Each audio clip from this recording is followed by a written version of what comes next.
agora sim, a gente vai colocar para você aí, internauta e também ouvinte, ouvir o Mário Sérgio Lepre, que ele traz ali uma análise do cenário das eleições, especificamente em Curitiba, e fala sobre as composições partidárias que impactam diretamente na decisão do eleitor. E aí é daí que vem a composição com o PSD do Ratinho, exatamente porque nós precisamos vencer em 2026 para senador. Então nós precisamos de estofo em Curitiba, nós precisamos de estofo em Londrina, em Foz do Iguaçu. Então você olha para o Ratinho que está vinculado ao sistema, e o Bolsonaro, eles têm que falar, bom, então Foz do Iguaçu vai ficar com o PL, Cascavel vai ficar com o PL, Londrina vai ficar com o PSD, Curitiba vai ficar com o PSD. Então compõe na vice para tentar amarrar um jogo que permita que você tenha um candidato forte do PL a senador, entendeu? Junto com o Ratinho, né? Então, mas por quê? Porque você quer compor um Senado que tenha mais uma visão de direita.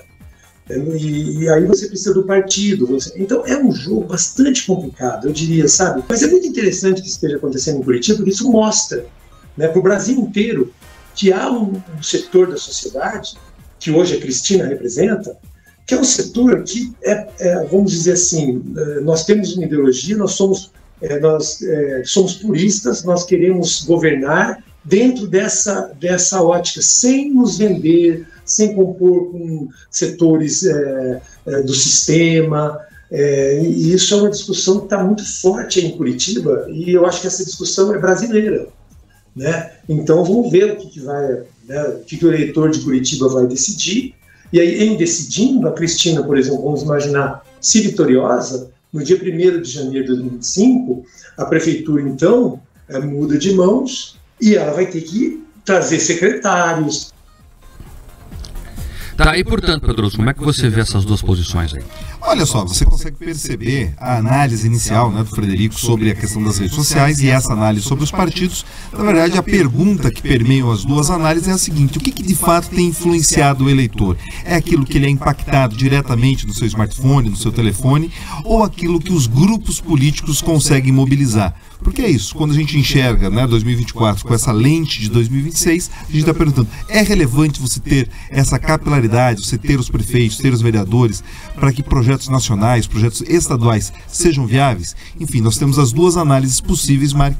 Eu me alinho muito mais àquela que entende que é um mix das duas, né? Você não consegue ter ali uma capilaridade real num projeto eleitoral se você não tiver povo, mas se você também não tiver uma comunicação eficiente nas redes sociais, você não consegue nada disso. A gente percebe, né, a gente consegue ter essa leitura muito clara quando a gente compara o comportamento eleitoral do Jair Bolsonaro em 2018, que foi, né, se candidatou com esse discurso antissistema, mas na sua reeleição ele buscou um partido tradicional, o PL, com tempo de televisão, com fundo partidário, com toda essa estrutura, por justamente entender que sem esses instrumentos ele seria menos viável.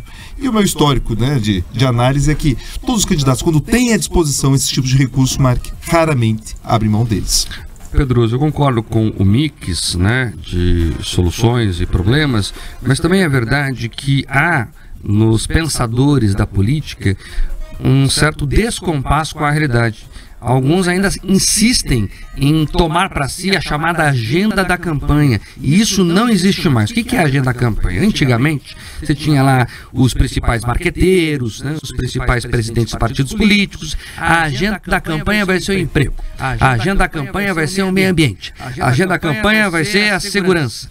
E tudo se dava em torno disso, porque as decisões estavam concentradas. O marqueteiro mandava no horário de rádio e TV e aquilo dava o tom da eleição. Pronto. Né? E isso está cada vez menos visível, porque as pessoas têm valores difusos e elas acabam impondo a própria vontade, principalmente pelas redes sociais. E isso vale tanto para quem vai votar como para quem não vai votar. Eu estava debatendo aqui ainda há pouco a abstenção. Para mim, os números de abstenção têm que ser somados com brancos e nulos, sim, porque a gente tem um extrato da sociedade que não quer participar do processo de alguma forma. É pior quem não foi nem votar?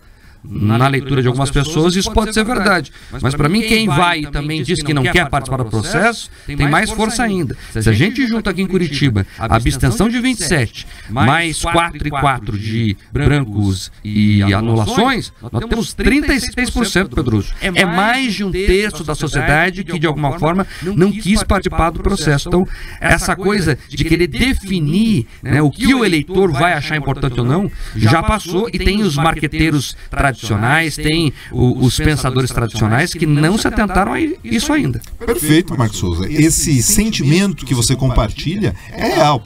Os números que você trouxe de abstenção mais brancos e nulos, eles são maiores, inclusive, do que os dois candidatos que passaram ao segundo turno, e isso se reflete em vários municípios, Paraná fora e também Brasil afora. Sobre essa questão da agenda da campanha, é justamente muitos dos donos, né, do debate político, eles antes impunham essa agenda da campanha. Agora, os melhores marqueteiros, os melhores estrategistas são aqueles que conseguem identificar, conseguem sentir, ter esse feeling, através de pesquisas ou da experiência, qual será de fato a agenda que as pessoas querem ver representadas. Eu lembro que no início da cobertura, né, das eleições, antes mesmo de ter ali quem seriam os candidatos, nós antecipamos aqui, eu, você, a Bia, de que o aspecto ideológico seria relevante. Eu me lembro de receber mensagens de algumas pessoas satirizando e falando: olha, o importante na eleição vai ser manilha, asfalto, poda de árvore. Pois é, pelo visto, essas pessoas que olham ainda com uma lente do passado para a forma como os eleitores se comportam são equivocados. Em São Paulo foi agenda ideológica, Curitiba agenda ideológica, Londrina, Ponta Grossa, todas essas grandes cidades, elas foram capturadas, Marcos Souza, perguntando: você samba de que lado você samba, se você é de direita, se é de esquerda, para poder definir o comportamento do eleitor. E às vezes as perguntas eram mais profundas, Pedro. Ponta Grossa, o tema da campanha foi traição. Olha, a fulana foi traída pelo ciclano. E o ciclano não foi para o segundo turno e ela foi. Então, é a ideologia que reveste esse debate, mas às vezes não é necessariamente a direita e a esquerda. São esses temas da sociedade que a sociedade gosta ou não, e aí as urnas vão dizendo.